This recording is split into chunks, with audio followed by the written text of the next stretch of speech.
નમસ્કાર મિત્રો, સ્વાગત છે તમારું અમારી ચેનલ રેન્ડમ રેસીપી. આજે આપણે બનાવવાના છે કાઠિયાવાડી સ્પેશિયલ મેથીની ભાજી.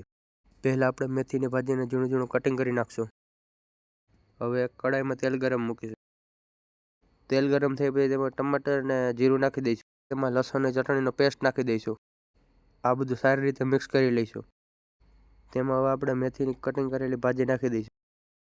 તેમાં સ્વાદ અનુસાર હળદર, ધાણા જીરું, મીઠું, ખાંડ અને ચટણી ઉમેરી લઈશું. ત્યારબાદ તેને સારી રીતે મિક્સ કરી નાખીશું.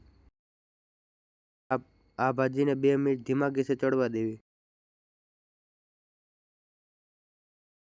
પછી તેમાં અડધી કપ જેટલો ચણાનો લોટ ઉમેરી લેવો. તેમાં થોડું પાણી ઉમેરી લેવું. થોડી વાર ચડવા દેવી. ત્યારબાદ મેથીની ભાજી તૈયાર થઈ જશે.